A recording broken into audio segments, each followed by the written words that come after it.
Muraho neza, ikaze kuri YouTube channel yacu Traffic Rules, amategeko y'umuhanda TV. Turabararikira kubana natwe mu masomo meza ndetse n'inyigisho z'ubwenge utasanga ahandi. Aha rero tuje kureba uburyo bwo kwishyura buboneka kuri sisiteme y'Irembo, waba wiyandikisha ku kizame, waba wongera ibiryo byose bijyanye no kwishyura. So ubu tugiye kureba rero uburyo wakwishyura noneho. Ukigera rero kuri step ya nyuma y'igikorwa icyo ari cyo cyose basabye ku Irembo, byaba ari ukwiyandikisha, byaba ari guhabwa uruhushya watsindiye, haba hariho uburyo bwinshi bwo kwishyura. Ukimara gukanda yemeza, uhita ubona code yo kwishyuriraho. Hari ahanditse mobile money, mobile money niho iba iri default, niho iba iri, ushobora guhita wemeza ugashyiramo nimero yawe ya telefone, cyangwa ugahitamo Airtel Money.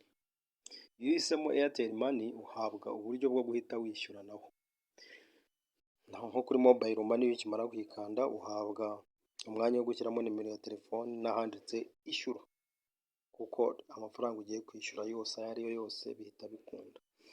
Cyangwa ugahabwa umwanya kuri Airtel Money. Kuri mobile money ukimara kubikanda, message ihita iza kuri telefone nk'iyo kwishyura.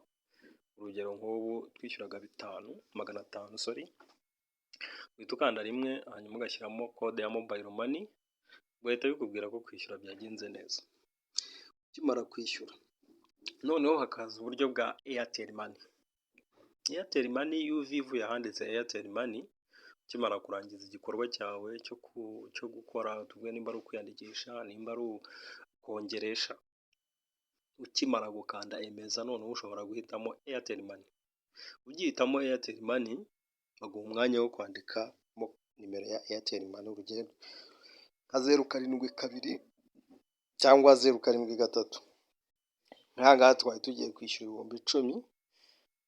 Iyo ushyizemo nimero, iyo nimero iba igiye gukurwaho ayo mafaranga. Mbibutse yuko iyo telefone igomba kuba ifite ayo mafaranga. Iyo itayafite bihita bikubwira ko nta mafaranga ahagije ariho. Ubundi buryo noneho ushobora kwishyura n'ikarita ya Visa Card. Ikarita ya Visa Card rero ikintu bakubaza amazina y'iyo karita n'umwirondoro uri ku ikarita, hanyuma bakakubaza nimero y'ikarita ukayishyiramo, itariki izarangira mbibutse biba biri inyuma ku ikarita ya Visa Card, hariho ukwezi n'umwaka. Hakaza niyo bita CCV mbibutse ku ikarita yawe ya banki n'ibanga. Umuntu uyimuhaye ukamuha iyo myirondoro ibiriho, ashobora kugukuriraho amafaranga ari ku ikarita. Niyo mpamvu bavuga yuko ikarita ari umutekano wawe.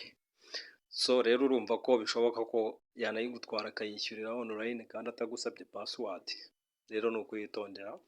Hanyuma iyo umaze kubyandikamo ukanda ishyura, ako kanya ikarita yawe ikurwaho ayo mafaranga wari ugiye kwishyura, sisiteme igahita ikwishyurira ako kanya. Mbibutsa yuko nta kiguzi kindi bisaba usibye ayo mafaranga uba wishyuye gusa, nta yandi bagucaginga. Ubwo rero nibwo buryo tugira hano. Hakaza noneho n'ibyo bita agent, cyangwa kujya ku mwagenti. Amashami n'abagenti bose ba BK bagufasha.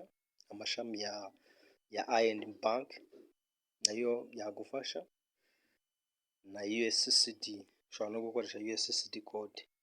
Hakaza noneho uburyo bwo kwishyura bundi, ushobora gukoresha banki, kujya kuri banki. Ushobora kujya kuri banki utiriwe ujya ku bagenti ba banki, ukajya kuri banki ya Bank of Kigali cyangwa I&M Bank. Izo ni banki ebyiri ushobora kujyaho ugahita wishyura